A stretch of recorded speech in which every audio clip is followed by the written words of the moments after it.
नमो भगवते वासुदेवाय। ओम नमो भगवते वासुदेवाय।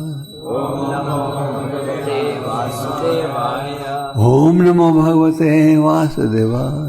ओम नमो भगवते वासुदेवाय। हमने फोर्थ कैलेंडर 14 स्कंद से एक श्लोक चुना है। श्लोक बोर्ड में नहीं है, हम सीधा अनुवाद और तात्पर्य करेंगे।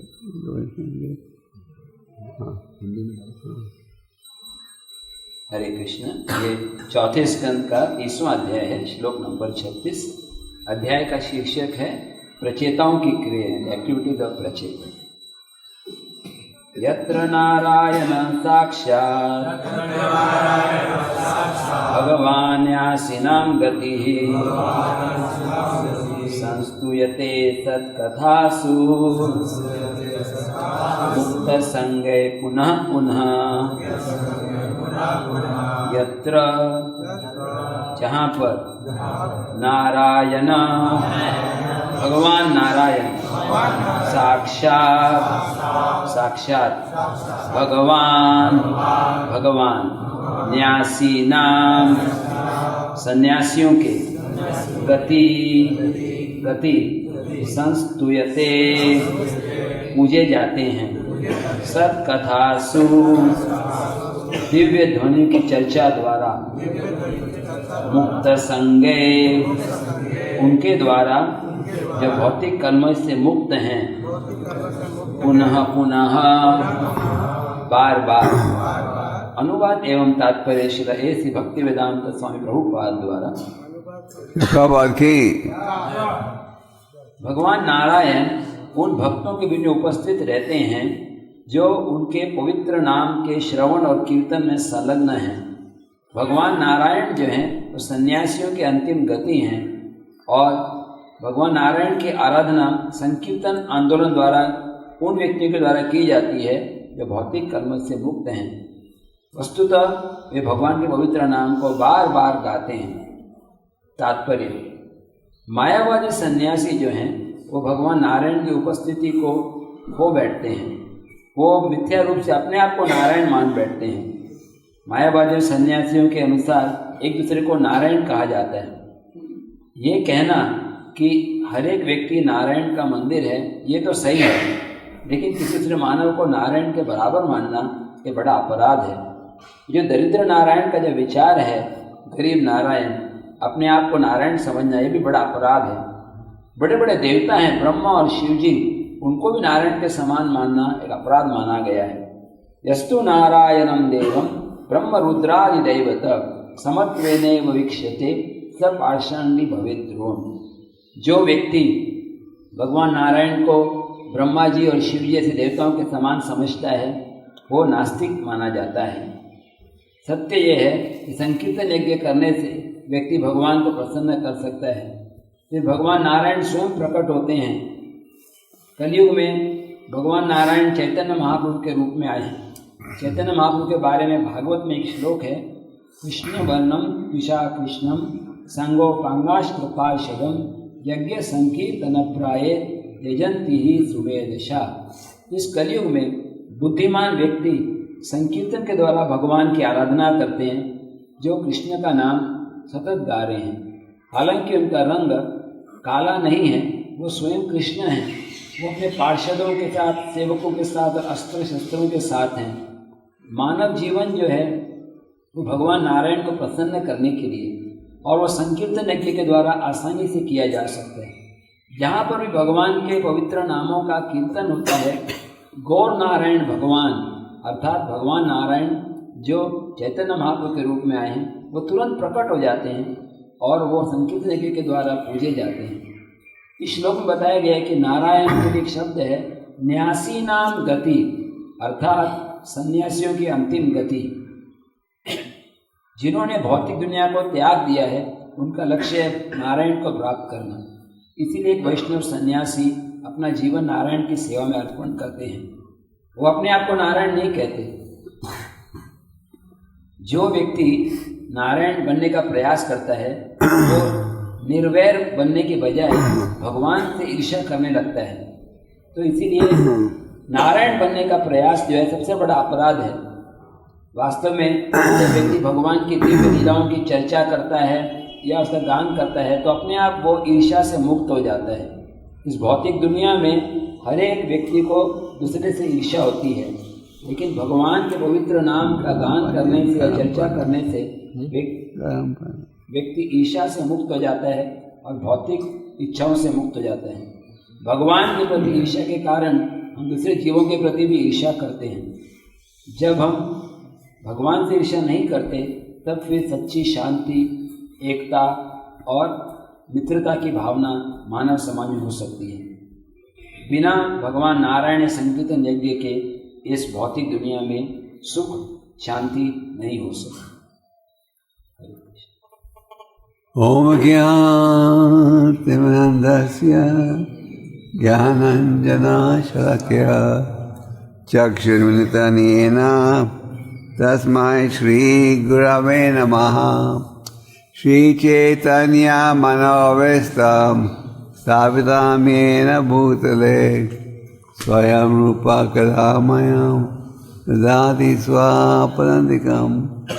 वन्देऽहं श्रीगुरु श्रीयुतापदकमलं श्रीगुरून् वैष्णवंश्च श्रीरूपं सगरजतं सहगना रघुनाथान्वितं तं सजीवं सद्वैतं सुबोधभूतं परिजनासहितं श्रीराधा कृष्णा पदान् हे कृष्णा करुणा सिंधु दीनबंधु जगतपते गोपेशा गोपिका कांता राधा कांता नमोस्तुते।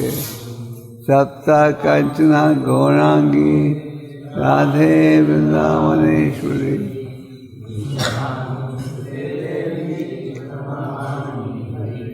वाञ्छा कल्पतरुभ्यश्च कृपा सिन्धु मयेव च पतितानां पावनेभ्यो वैष्णवेभ्यो नमो नमः। जय श्री कृष्ण चैतन्य प्रभु नित्यानंद श्री अद्वैत गदाधर शिव गौर भक्तवृंद। हरे कृष्णा कृष्णा कृष्णा हरे हरे हरे राम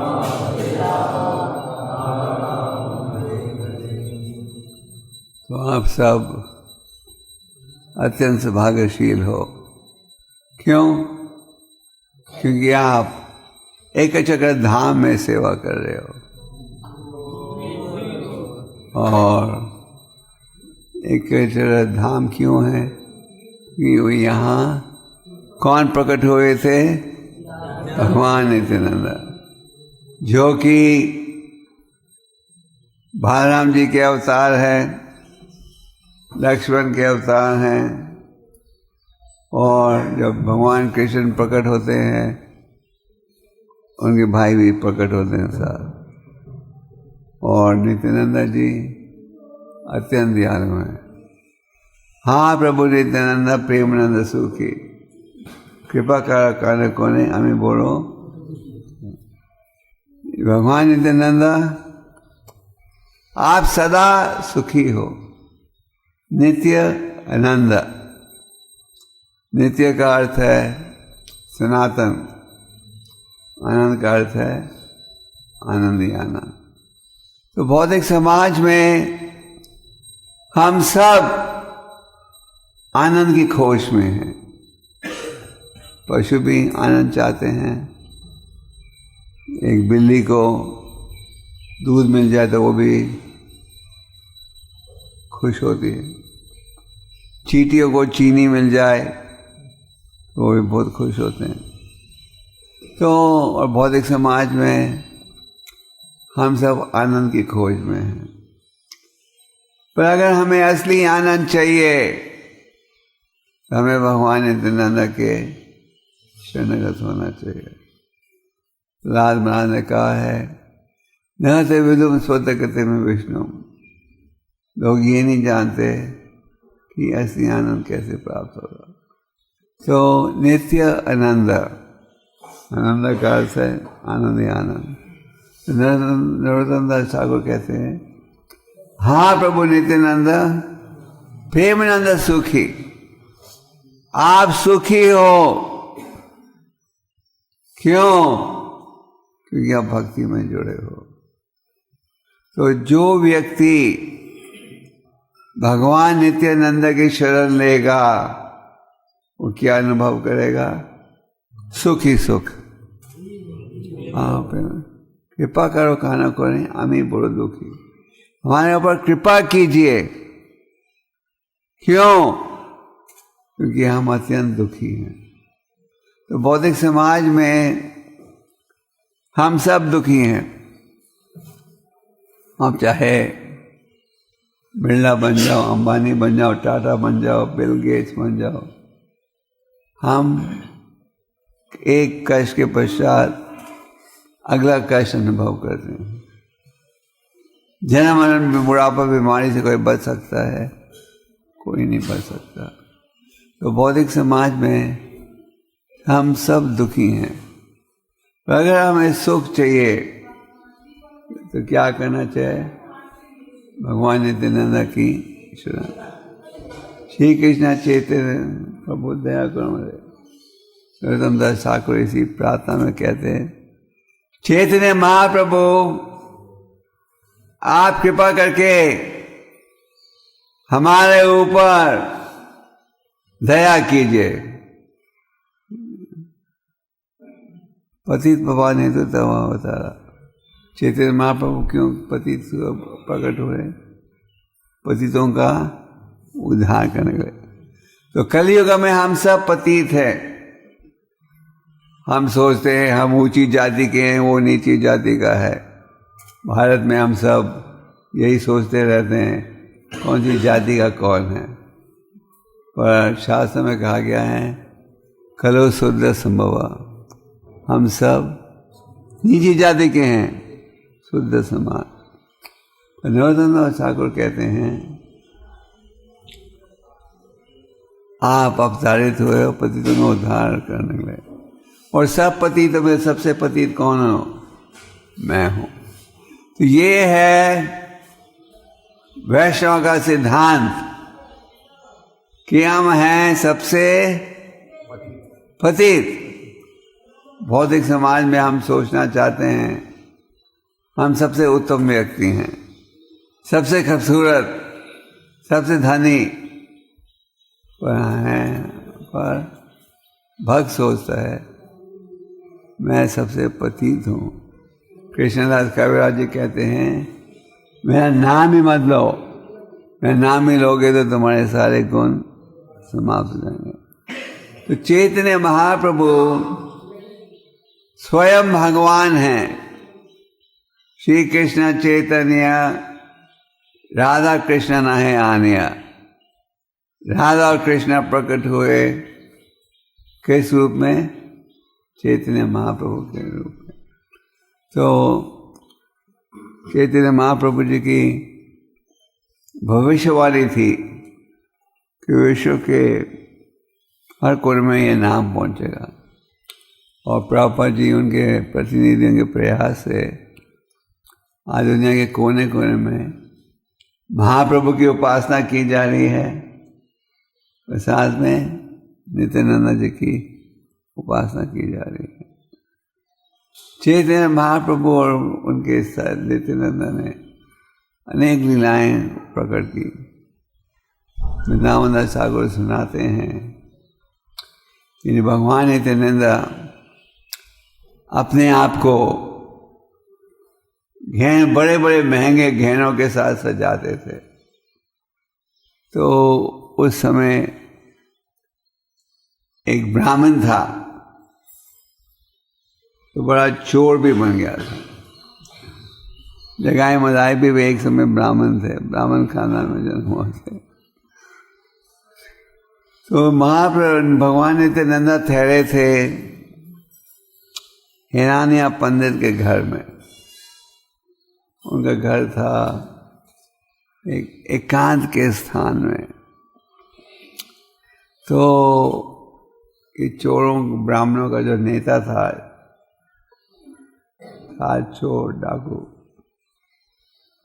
उसने अपने साथियों को कहा, देखो भाई, हम छोटी छोटी चोरी करते हैं, मैं तुम्हें एक बहुत बड़ा सौदा देता हूँ।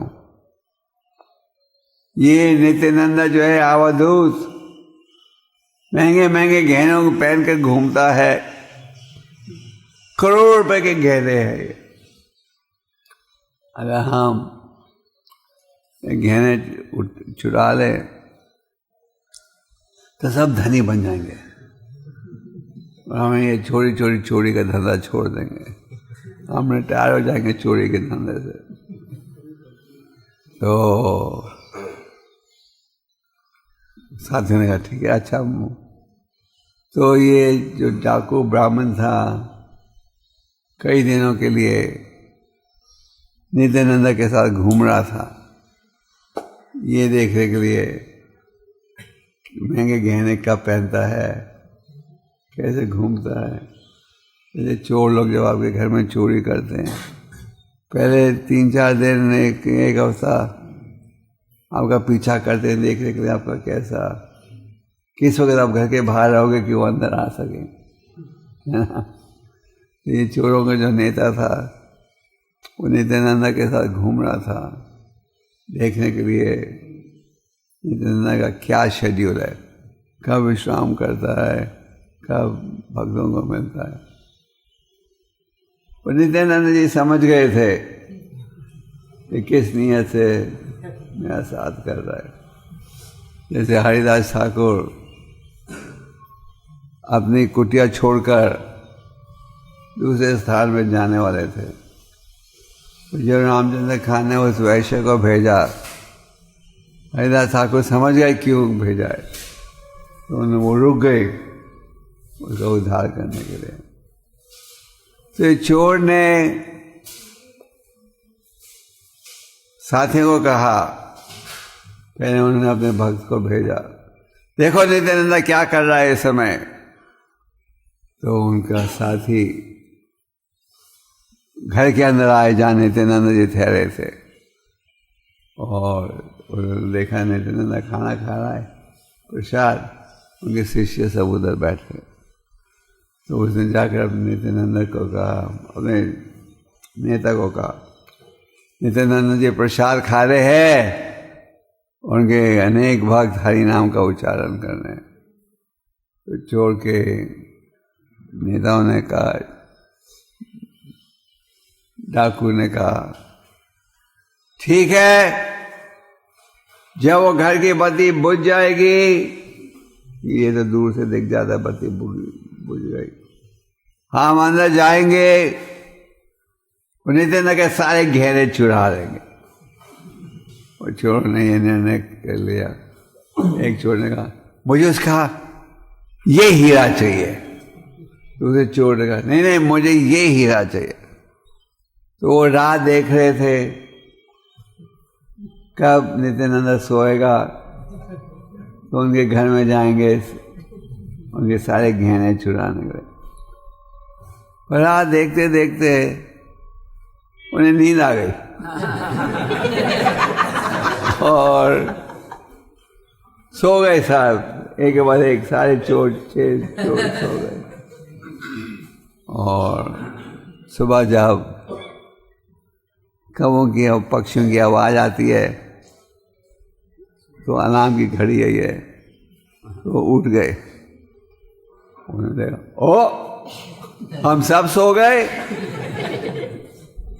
तो सब एक दूसरे को दोष देने लगे, पहले तुम सो गए थे, फिर मैं भी सो गया।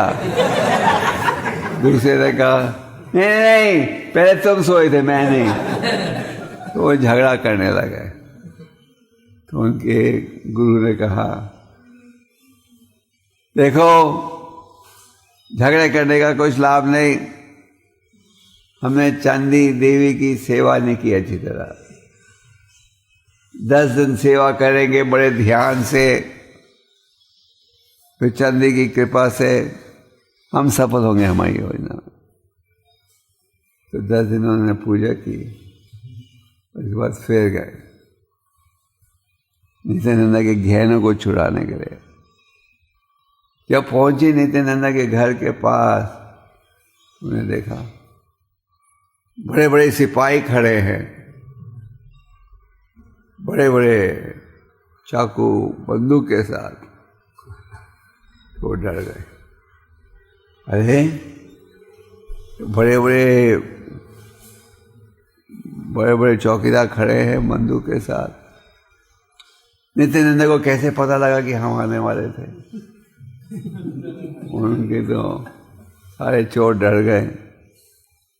तो उनके मीरा ने कहा, लगता है नित्यानंदा को सूचना मिल गई थी कि हम आने वाले हैं, तो उन्होंने चौकीदारों को बुलाया है उनकी सुरक्षा के लिए। और दूसरे ने कहा, नहीं नहीं नहीं, ये नित्यानंदा तो अवधूत है, बड़े बड़े लोग उसको मिलने आते हैं, कोई बड़ा व्यक्ति आया होगा तो अपने चौकीदारों को साथ ले आया। तो उन्होंने कहा, चलो आज नहीं चोरी उसको नहीं चुराएंगे, कल हम आएंगे। तो कल रात को फिर चोर आया अपने साथियों के साथ नित्यानंदा के गहने को चुराने के लिए। जब वो आए नित्यानंदा को गहने को चुराने के लिए, सब अंधे हो गए। एक खड्डे में गिर गया जिसमें अनेक कीड़े थे, सब मच्छर कीड़े उनको काटने लगे। एक किसी और पत्थर पर, एक और कांटों पर गिर गया, कांटे चुभ रहे थे, सब अंधे हो गए। साथ में तेजी के साथ इंद्र देवता ने वर्षा भेजी, बहुत तेजी के साथ बारिश आ रही थी, सब भीग गए, अंधे हो गए। तो उनके गुरु ने कहा, देखो मुझे लगता है ये नित्यानंदा भगवान है। हम जब पहली बार चुराने गए हमें नींद आ गई, दूसरी बार हम चुराने गए, चौकीदार थे उनकी सुरक्षा के लिए, तीसरी बार हम चुराने गए तो क्या अंधे हो गए हम लोग। तेजी के साथ बारिश बरसने लगी, हम सब भीग गए। ये कोई साधारण व्यक्ति की लीला नहीं हो सकती। तो उन्होंने भगवान नित्यानंदा की का स्मरण आरंभ कर दिया, और जैसे नित्यानंदा जी का स्मरण आरंभ किया, आंखों की वापस आ गई, सब अंधे हो गए थे। तो फिर जो चोरों का नेता था वो गया भगवान नित्यानंदा के पास, उसने अपने बुरे कार्यों की पूरा सूचना दी, और उसने कहा कि जब हमने आपका स्मरण आरंभ किया, जब हमारी आंखें वापस आ गई, अब हम कोई गलती नहीं करना चाहते, हम आपकी शरण लेना चाहते हैं। और फिर भगवान नित्यानंदा के पास एक हार था, हार उन्होंने चोर के नेता को पहना दिया। वे सारे चोर क्या बन गए? भगवान नित्यानंदा के भक्त बन गए। तो भगवान नित्यानंदा और चैतन्य महाप्रभु अत्यंत दयालु हैं, जो प्रकट हुए थे पतितों को उद्धार करने के लिए। एक दिन चैतन्य महाप्रभु ने नित्यानंद और हरिदास को बुलाया और कहा, हे नित्यानंद, हे हरिदास, तुम लोग जाओ घर घर और लोगों को ये संदेश दो, बोलो कृष्णा बाजो कृष्णा, करो कृष्णा शिक्षा। तो महाप्रभु के आदेश के अनुसार नित्यानंद हरिदास ने जोड़ी बनाई, सब लोगों के घर जाना शुरू कर दिया और हर घर में जाकर क्या कहते थे, कृपा करके बोलो कृष्ण, कृष्ण का नाम लो, भजो कृष्णा, कृष्ण की उपासना करो, करो कृष्ण शिक्षा, कृष्ण की जो शिक्षा है गीता भागवतम में उसको अपनाओ। तो महाप्रभु के आदेश के अनुसार भगवान नित्यानंद और हरिदास घर घर जाना उन्होंने आरंभ कर दिया। कई घरों में वो गए, उनका बड़े आदर से स्वागत किया जाता था। ओ शुद्ध ब्राह्मण महात्मा आ गए, बैठो, हम क्या कर सकते हैं। तो कहते थे बोलो कृष्ण बाजो कृष्ण, जरूर करेंगे। कई घरों में वो गए, लोगों ने देखा कौन आया है, पहचान गए, इन्हें निमाई ने भेजा है। तो कहते थे वो महाविष्णु तो पागल है ही, अभी हमको भी पागल बनाने के लिए इन पागलों को भेज दिया। हरिनाम कर दो, कई लोग कहते थे तुम लोग पागल हो। कई घर में गए, लोगों ने कहा कि जब हमने प्रयास किया था शिवा संगम में प्रवेश करने के लिए, तुमने हमें अंदर आने नहीं दिया। महाप्रभु ने अपना आंदोलन शुरू किया था शिवा संगम में, और वहाँ केवल जो उनके प्रिय भक्त थे उन्हें अधिकार था अंदर आने का। तो कई ब्रिजवासी, कई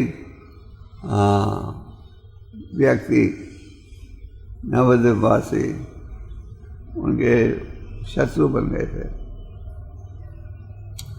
कई ने उनका स्वागत, उन्हें अंदर आने नहीं दिया।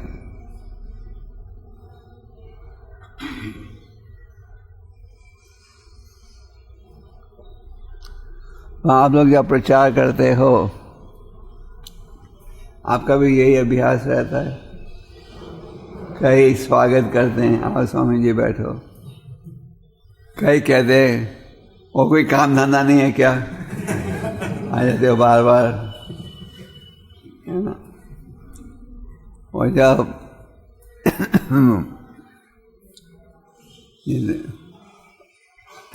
नित्यानंद और हरिदास जब उन्होंने प्रचार शुरू किया, उन्हें तो पता था कि चैतन्य महाप्रभु स्वयं भगवान है। उन्होंने खोजा कौन है इस शहर का सबसे पतित व्यक्ति, और उनका भाव ये था कि अगर हम इस पतित का उद्धार करें तो महाप्रभु की महिमा बढ़ जाएगी। तो उन्होंने, उनको पता लगा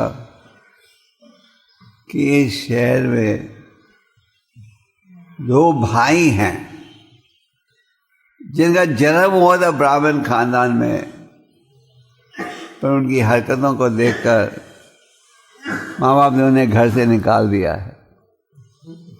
वो भाई शराबी बन गए हैं, हर प्रकार का पाप किया उन्होंने, केवल वैष्णव को कष्ट नहीं पहुंचाया।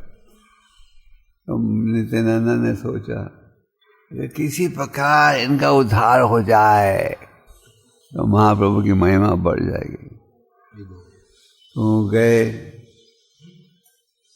सबने उनको बोला किसी के पास भी जाओ तो वो दो शराबी भाइयों के पास मत जाना। क्या था उनका नाम उन भाइयों का? हाँ। कहाँ भी जाओ वो उनके पास मत जाना।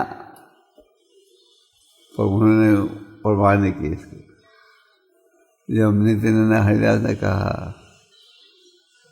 कृपा करके हरि का नाम लो, तो गाय मलाई को इतना गुस्सा आया, हमें शिक्षा दे दे है बेशरम लोग, कह रहे भगवान का नाम लो, भागो यहां से। मारने को आए। जब मारने को आए तो दोनों को भागना पड़ा। नित्यानंदा तेजी से और हरिदास तेजी से भाग गए थे। फिर दो भाई शराबी थे तो मोटे पेट के थे, तो वो इन्हें पकड़ नहीं पाए। फिर महाप्रभु के पास जाकर उन्होंने, महाप्रभु भक्तों को प्रचार के लिए भेजते थे, फिर पूछते थे क्या प्रचार किया, क्या है आज का रिपोर्ट। ऐसे हम लोग प्रभुपाद के समय भी जब आते थे, प्रभुपाद पूछते थे आज कैसा प्रचार किया। इसलिए हम लोग दीदी को रोज प्रचार की रिपोर्ट सुनाते हैं। तो महाप्रभु ने पूछा तो आज क्या प्रचार हुआ। उन्होंने कहा कि क्या अभ्यास था। उन्होंने कहा इन शराबियों ने हमें भगा दिया, पत्थर फेंक रहे थे हमारे पीछे। महाप्रभु ने कहा फिर से जाओ, तो फिर से गए।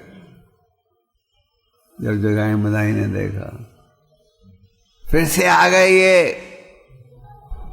इनकी ये है बस, हमने उनको गाली देकर भगाया था फिर वापस आ गए।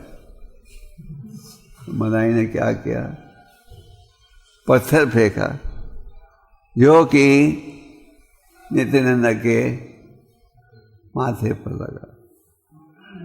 महाप्रभु तो अंतर्यामी हैं, वो समझ गए क्या घटना बीती है। महाप्रभु वहां पहुंचे सुदर्शन चक्र के साथ, पर नित्यानंद ने क्या किया, रोक दिया। नित्यानंद ने कहा ये एक उदाहरण है कलियुग का।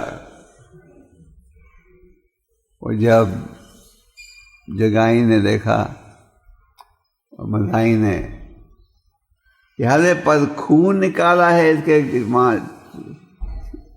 माथे से, और ये नित्यानंद रोक रहा है अपने सुदर्शन चक्र का उपयोग करने से। मदाई समझ गए ये बड़े दयालु अवतार हैं, उनके शरणागत हो गए। और मदाई ने फिर पूछा मैं क्या सेवा कर सकता हूँ, क्या पछतावा कर सकता हूँ। तो वहाँ एक घाट थी, कहा कि घाट को साफ करो। घाट का नाम क्या था, मदाई घाट। और उन्होंने फिर 2 लाख बार रोज हरि नाम को जाप करते थे और हजारों बार मदाई घाट की सफाई। तो चैतन्य महाप्रभु नित्यानंद अनेक दयालु हैं। जब चैतन्य महाप्रभु झारखंड जंगल से गुजर कर जा रहे थे तो उन्होंने क्या किया, पशुओं से भी हरि नाम करवाया, हाथियों से, शेर से, टाइगर से, और उन्हें नचाया। उसी प्रकार जब श्रील प्रभुपाद विदेश गए थे, श्रील प्रभुपाद ने जो अत्यंत पतित प्रजा थी उनको भक्त बनाया। एक समय किसी ने प्रभुपाद से पूछा स्वामी जी आपको जादू कर सकते हो। स्वामी जी ने कहा जादू तो मैं नहीं कर सकता, पर एक जादू मैंने किया है। तो व्यक्ति में बड़ी जिज्ञासा थी, क्या जादू किया है स्वामी जी ने। तो उन्होंने कहा मैंने हजारों मृक्षों को रावण बना दिया है। तो ये कोई छोटा जादू है। तो आज के श्लोक में कहा जा रहा है कि भगवान नारायण जो हैं वो प्राप्त होते हैं भगवान के नामों के उच्चारण के द्वारा। और हम सबका लक्ष्य क्या होना चाहिए? भगवान नारायण की सेवा। और ये सेवा हम कैसे करते हैं? उनके संकीर्तन आंदोलन के द्वारा, और भगवान के नामों का उच्चारण बार बार करते हैं। भौतिक व्यक्ति कई बार कहते हैं, तुम लोग एक ही नाम का उच्चारण करते हो बार बार, थकते नहीं हो? कि नहीं? पूछते हैं ना लोग, एक ही चक्कर में कम पूछते होंगे, पर बड़े शहरों में ज़्यादा पूछते हैं, और विदेशों में तो बहुत ही ज़्यादा। तो पूरे एक ही नाम का उच्चारण करते, थकते नहीं थकते। क्यों? क्योंकि भगवान ने नामों में पूरी शक्ति डाली है। भगवान उनके नाम अभिन्न है। तो चैतन्य महाप्रभु की अनेक लीलाएं हैं। जब वो छोटे थे, गहनों से उनका शरीर सजा हुआ था, और एक दिन एक चोर ने चुरा लिया। चोर का यही इरादा था, मैं थोड़ी दूरी पर जाऊंगा, वहाँ जाकर सारे गहने चुरा लूंगा। तो जिधर भी वो भागते थे, निमाई को उठाकर वो पहुंच जाते थे उनके घर के सामने।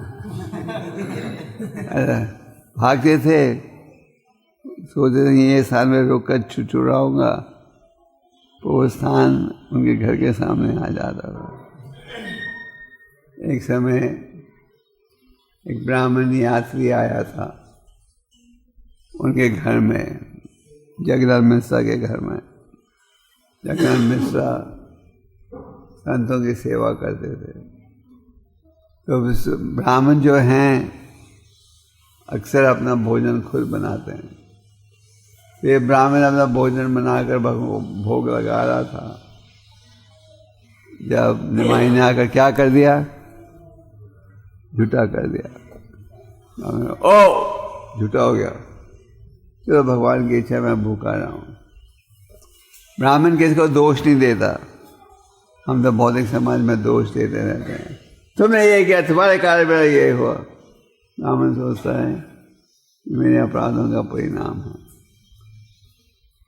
तो जगन्नाथ मिश्र ने कहा, तुम हमारे मेहमान हो, कृपा करके फिर से बनाइए।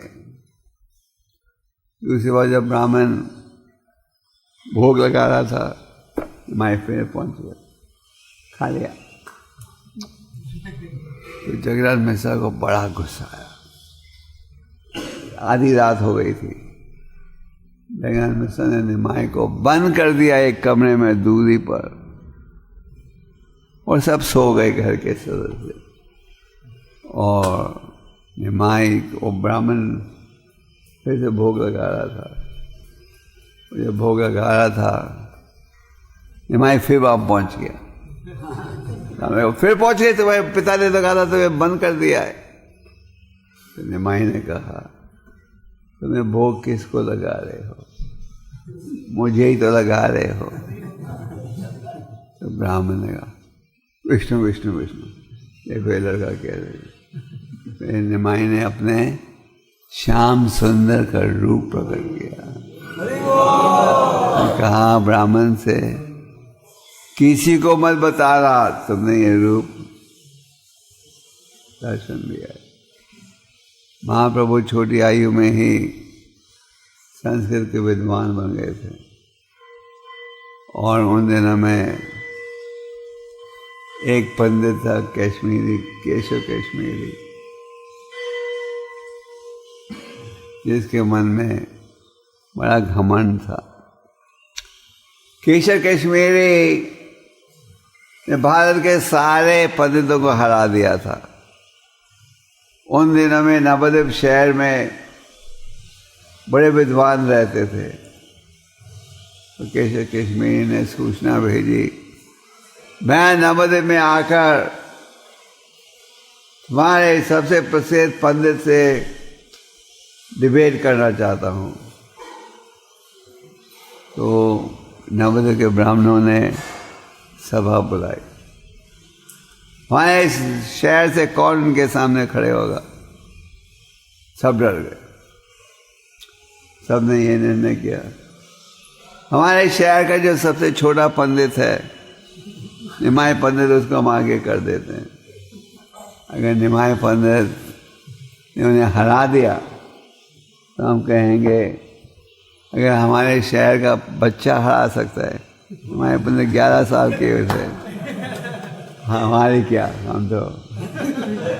और अगर केशव केश में निमाई को हरा दिया, हम कहेंगे बच्चे को हराया, हमें थोड़ी हराया।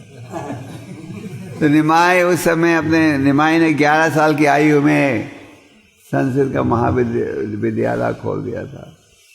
तो निमाई शिक्षा दे रहे थे अपने विद्यार्थियों को गंगा के तट पर।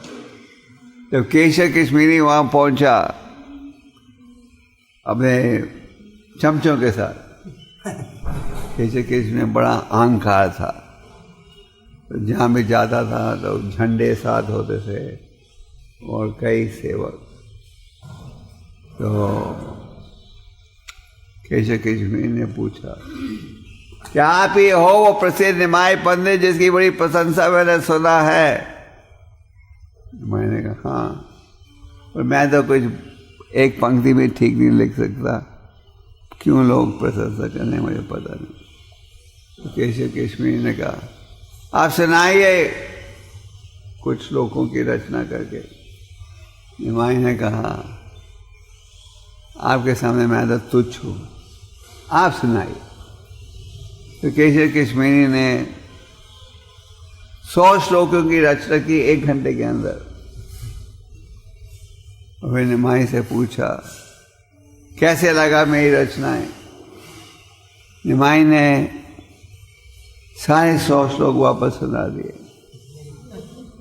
और केशव कश्मीरी ने देखा ओह, सारे श्लोक इन्होंने एक बार सुनने में कंठस्थ कर लिया था।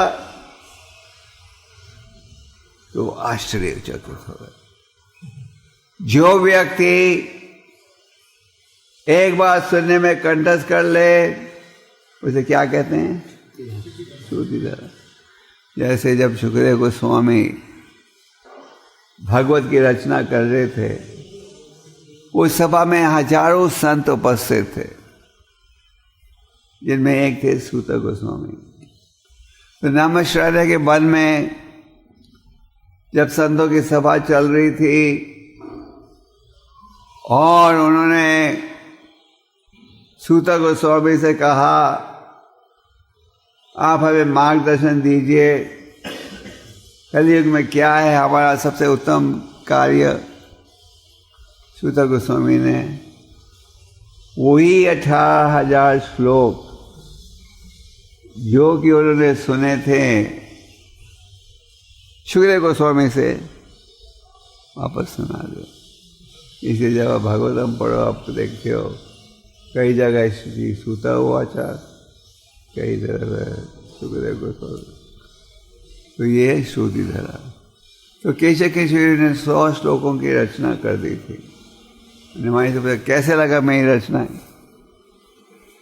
निमाई ने कहा बहुत अच्छा, पर इन श्लोकों में ये कमी थी।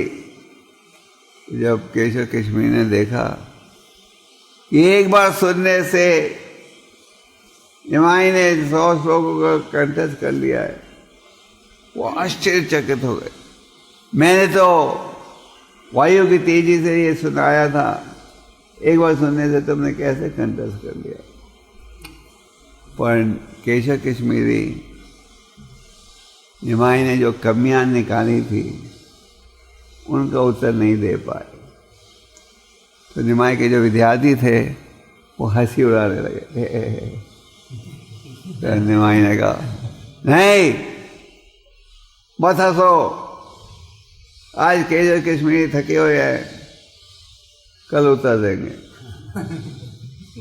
तो निमाई ने ये कहा कि हमें किस प्रकार विनम्रता का भाव करना चाहिए, किसी की हंसी नहीं उड़ानी चाहिए। तो केशव कश्मीरी शाम को घर में गए। सरस्वती देवी के भक्त थे, उनसे कहा, आपने हमेशा मेरी रक्षा की है, आज नहीं की, कृपा करके कल मेरी रक्षा कीजिएगा। सरस्वती देवी ने कहा, ये लड़का निमाई स्वयं भगवान है, मैं सहयोग नहीं दे सकती। अगले दिन क्या हुआ, केशव कश्मीरी निमाई केशव नगर हो गए। तो इस वक्त महाप्रभु उनके नित्यानंदा की अनेक लीलाएं हैं। जब निमाई छोटे थे, एक पिल्ला को उठाकर वो घर ले आए। पिल्ला समझते हो, पपी डॉग। तो सच्ची माता ने कहा, हम ब्राह्मण है, पिल्ले को घर में रखोगे, असंभव। निमाई ने कहा, पिल्ले को रखो, नहीं रखोगे तो मैं भी नहीं रहूंगा घर में। और वो जो निमाई के दोस्त थे उन्होंने कहा, निमाई तुमने बेईमानी करके सबसे खूबसूरत पिल्ला ले लिया, हमारे लिए बदसूरत पिल्ले छोड़ दिए। तो निमाई की माँ तो रोज, निमाई की माँ खुश नहीं थी पिल्ला घर में रखना। तो एक दिन निमाई स्नान करने गए थे गंगा में। जब एक उनके मित्र ने कहा, निमाई निमाई तुम्हारी माँ ने वो पिल्ले को घर से निकाल दिया है। निमाई ने कहा, क्यों? बड़े गुस्से हुए। निमाई ने अपने मित्रों को भेजा, घर घर जाओ, देखो निमाई ये पिल्ला मेरा कहाँ है। तो सब खोज रहे थे कहाँ है पिल्ला। फिर उन्होंने देखा बाजार के बीच में ये पिल्ला दो पैरों पर नाच रहा था, दो हाथों को उठाया था, नेत्रों से आंसू बह रहे थे, शुद्ध भक्ति के लक्षण प्रकट हो रहे थे। वो क्या गा रहा था? हरे कृष्णा हरे राम। तो पूरा गांव वहां पहुंच गया इस चमत्कार को देखने के लिए। सब कहने लगे, निमाई में ऐसी शक्ति, पिल्ले को प्योर शुद्ध भक्त बना दिया। वे सबके समक्ष एक भगवान का रथ आया पिल्ले को लेने के लिए। तो पिल्ला उस रथ में बैठकर सबको बाय बाय बोलते बोलते भगवान के धाम गए। तो निमाई की अनेक लीलाएं हैं। तो इस प्रकार चैतन्य महाप्रभु की अनेक लीलाएं हैं। चैतन्य महाप्रभु स्वयं भगवान है और हमारा सौभाग्य है कि प्रभुपाद जी की कृपा से हम चैतन्य महाप्रभु नित्यानंदा के शरणागत हो गए हो।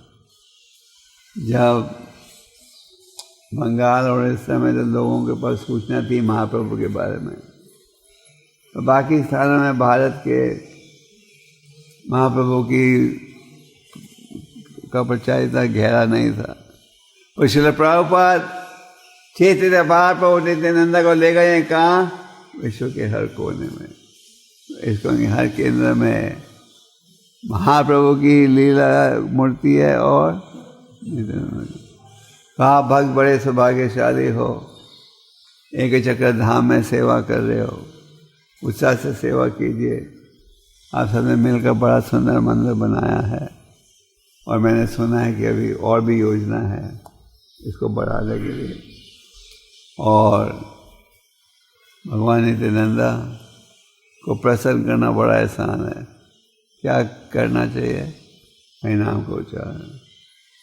तो चैतन्य महाप्रभु ने 5 महत्वपूर्ण विषयों पर बल दिया। साधु संग, नाम कीर्तन, आगे भागवत श्रवणम, एक चक्रवास और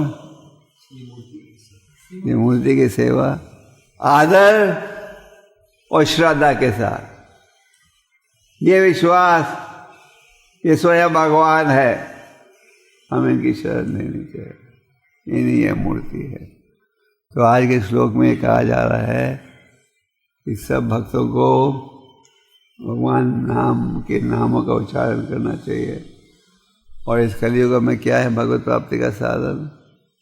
अनेक साधन हैं, तो ये सबसे सरल साधन है। हरि नाम हरि नाम हरि नाम एवं केवलम करो न सेव न सेव न सेव।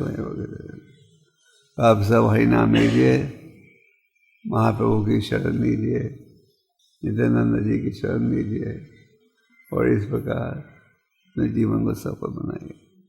हरे कृष्ण। कोई प्रश्न है? No question? नो? हाँ, कोई प्रश्न नहीं?